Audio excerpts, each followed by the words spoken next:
Hey Aries, welcome to the Forgiving Tarot. This is your March 2023 reading for your Sun, Moon, Rising, and or Venus signs. Do check out your placements to get a message that most resonates with you. I'm not telling you what to do. The Oracle's not telling you what to do. Ultimately, you have free will. Therefore, you make the best decision for you and those involved. If you're cross-watching or you yourself, Aries, feel that the roles are in the reverse, please reverse them, take what applies, and leave what doesn't. It's a general reading, not a private reading, so it may resonate, may not resonate. Please be aware of that. Thank you for liking, sharing, subscribing, commenting, and donating. It is greatly appreciated. All right. Let's take a look. Queen of Pentacles at the bottom of the deck. Capricorn, Taurus, Virgo energy. Wheel of Fortune, a change. Crossing that is the Six of Swords. In the foundation, the Two of Cups.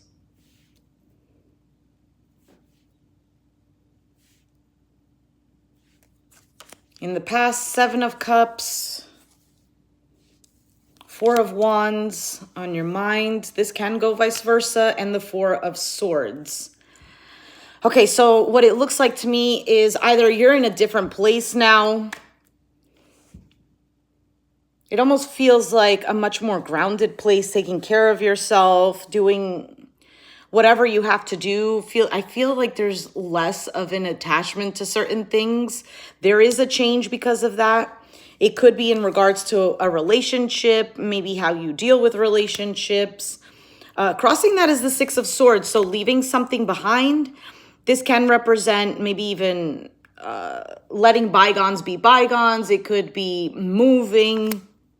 But I feel like it's a getting away from the Five of Swords, which is, it could even be a self-sabotage energy. It could be a lack of trust. It could be people with other agendas or whatever the case may be. Seven of Cups in the past can represent that there maybe was some sort of confusion or maybe feeling emotionally overwhelmed. Maybe there was choices to make.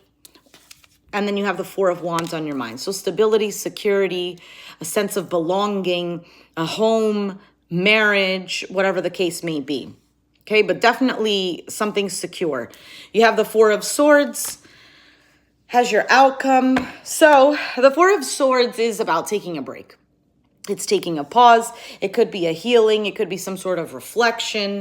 Let's take a look at the Queen of Pentacles. I feel this is you.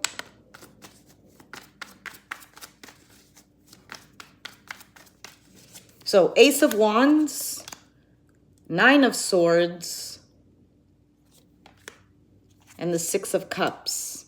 Death card at the bottom of the deck, Scorpio energy. There could have been some sort of change or maybe even an ending to a particular situation or something that transformed you, right? You know how I said the Queen of Pentacles is this new energy of you, this grounded state, it almost feels like, it's almost like looking at things from a different perspective. To me, it gives me, I'm toasting something. It gives me kind of like the Hermit vibes, something wise, something mature. But there's something here that's leaving you worried, and it could be in regards to a soulmate connection. It could be something of the past.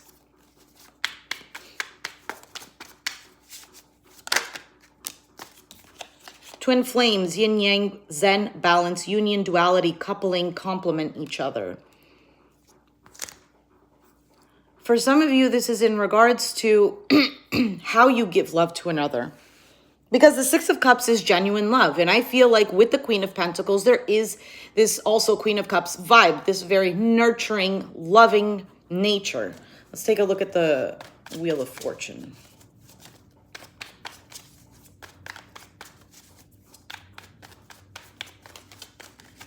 I also get the sense of like feeling organized. I don't know, maybe feeling organized with how you do things, your own feelings, just internally. There's less of this all over the place.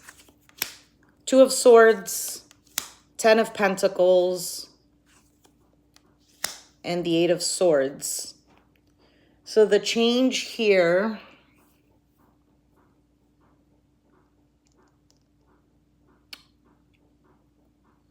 The change here has to do with some sort of move, leaving something behind. And again, it doesn't have to be like a physical thing. It could just be like a certain way of thinking, of doing things. Because you have the Two of Swords, Eight of Swords. If you subtract that, that's the Six of Swords, which we have here. If you add it, it's the Ten of Swords. So out of like a difficult situation, like I said before, because of the Death card, there's some sort of transformation. You also have the Ten of Pentacles. This can be something related to family or related to long-term relationships or something that's long-term where you feel secure. Magician at the bottom of the deck.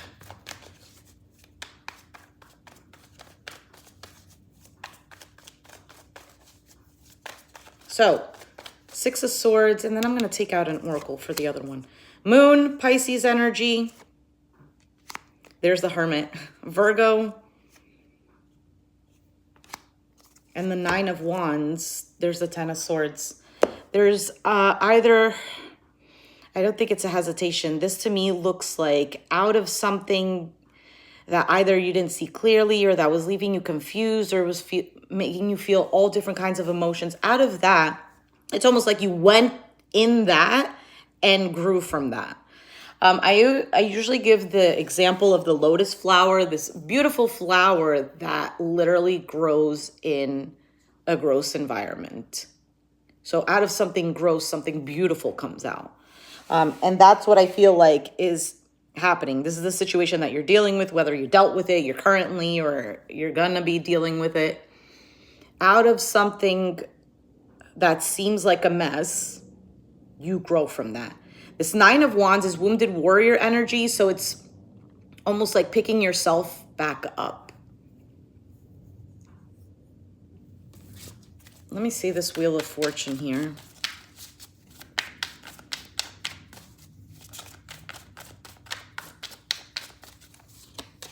Passion, insane chemistry, like each other equally, having fun.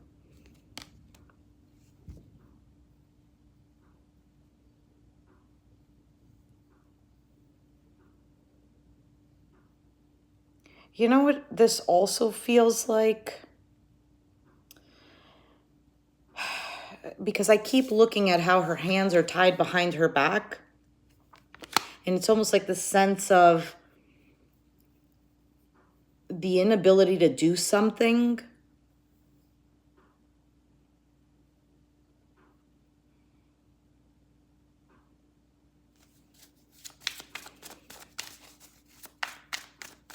I'm going to take one for the Six of Swords.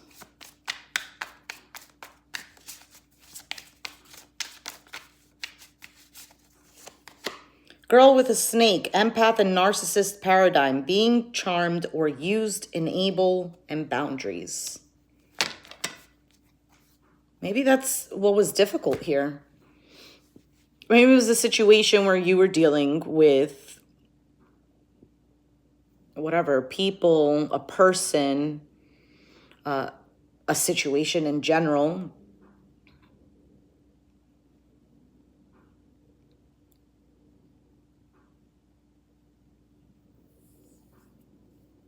Ace of Cups, Nine, there's the Emperor. I was feeling that sense of control. Ace of Cups, Nine of Cups, Emperor. So in the foundation here, there's an actual real connection.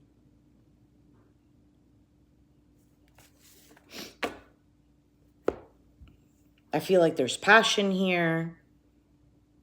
Well, this card already came out.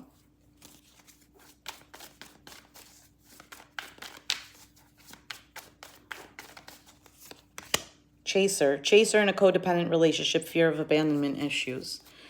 And I was just thinking to myself, this seems positive, but the thing here, this is that, what they say, that twin flame thing, where you learn from another individual.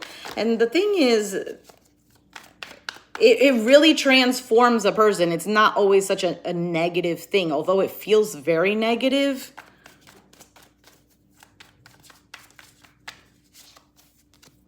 Seven of Cups, you have the Three of Swords, the Hierophant, the Ten of Wands. So something, Queen of Swords. There's something here. This could have been a marriage or leading up to that. The Hierophant can also represent boundaries, rules, regulations, morals, values, almost like a set of rules, and either somebody, I almost feel like somebody left you feeling confused. Something maybe weighed heavily on you. Maybe you didn't know what direction to take. Where is this going? Or something like this. Seven of Wands. This was about helping you stand up for yourself. This was about helping you know your own boundaries, your own limits, your own rules and regulations. And maybe, I don't know, maybe in the past you allowed people to step all over you, or whatever the case may be. So you have the Fool, the Seven of Pentacles, and the Three of Wands waiting. Okay, so this is taking a risk, taking a leap, investing in something that you know or you feel is going to work, putting in some sort of effort. And then the Three of Wands is waiting, an expectation. And I feel like what you want is this Four of Wands, something secure. Let me see the Seven of Cups in the past. Abundance, keep a positive mindset, manifest exactly what you want, gratitude and bliss. And the Four of Wands, which it's what you're manifesting here.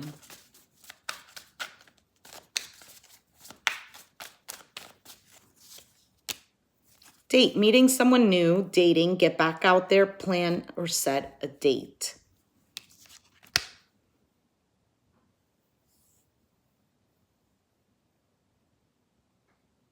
I think this is either waiting for the right person.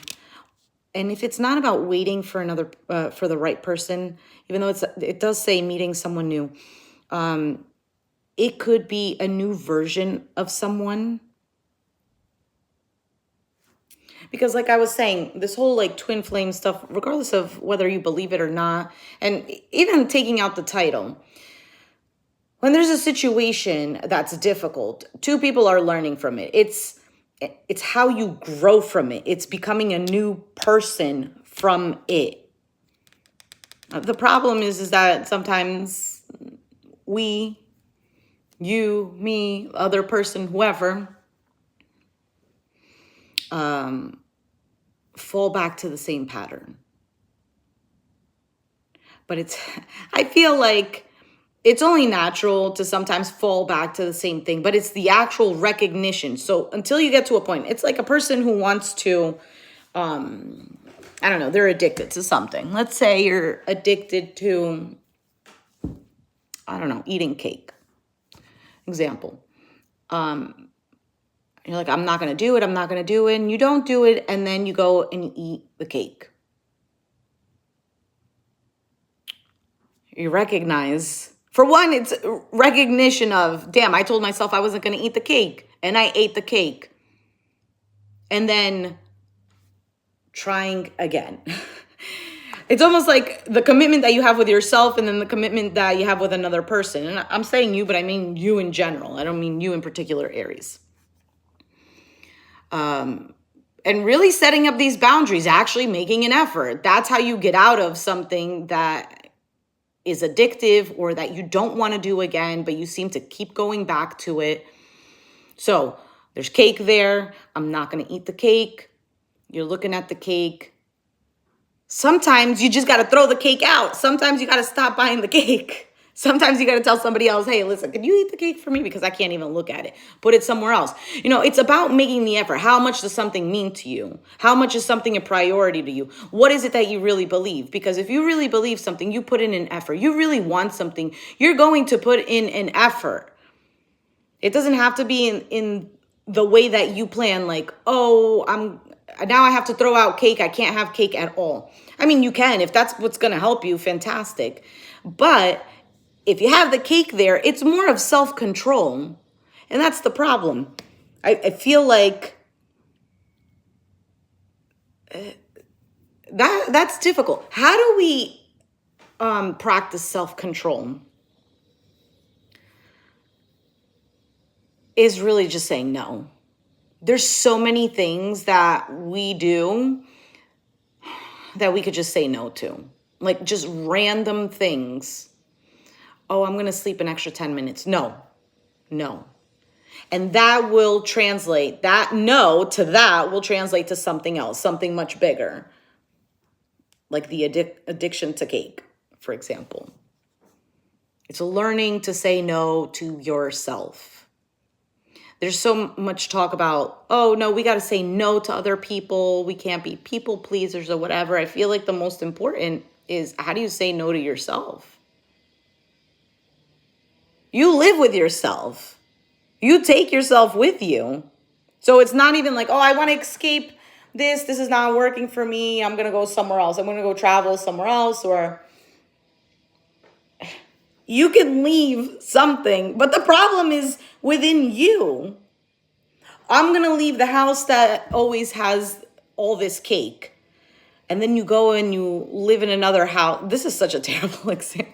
And you go and you live in another house where cake does not live in the fridge. But the problem is in you. What does that mean? That means that you'll go out to look for cake. If you can't say no to yourself, just because it's not in the house doesn't mean you're not going to go get it.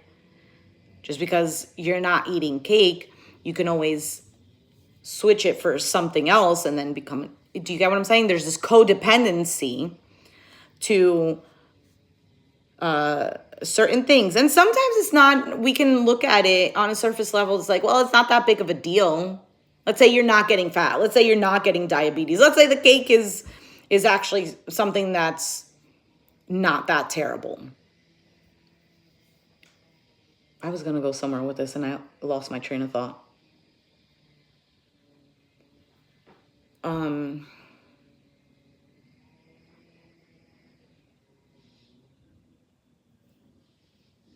Goodness. All right. Moving on. Four of Swords is your outcome.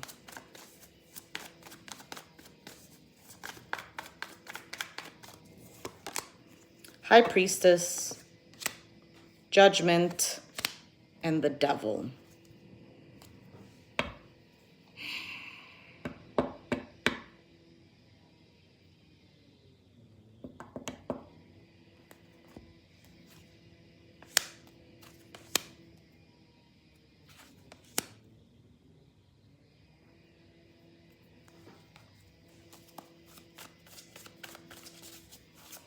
I feel like the High Priestess and the Judgment is like a re-emerging, coming back from the dead type of deal. But then you got the Devil. But I don't place these cards in the reverse. So it could be possible that the Devil is reversed and it's releasing something. Karmic relationships, fleeting, triggers, turmoil, resentment, lessons, letting go, and loving you.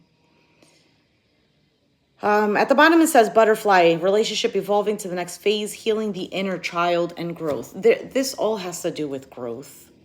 The following cards were the Sun, the Page of Swords, the King of Cups. So Leo, Pisces, Cancer, Scorpio energy is here. This is happiness. This is clarity. This is a new version, new life. This is the card of yes. And the Page of Swords is watching. It's curiosity. It's maybe even wanting to say something, and you have the King of Cups.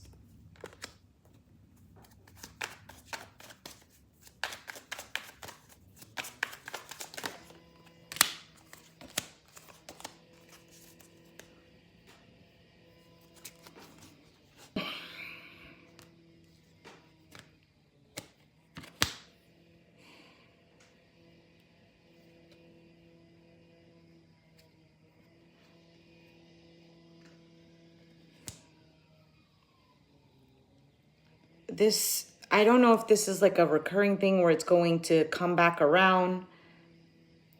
But whatever this is, it's almost like, even if it's a repeated cycle, you're different. You look at it with different eyes, with a different mindset. Almost at ease and at peace.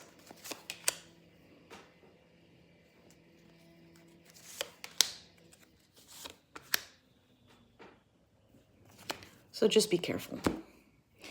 Aries, I'm going to leave it there. If you resonated with the reading, let me know down in the comments down below. Be sure to hit the like button, subscribe if you haven't already, and I'll catch you guys next time. Thanks for watching. Bye.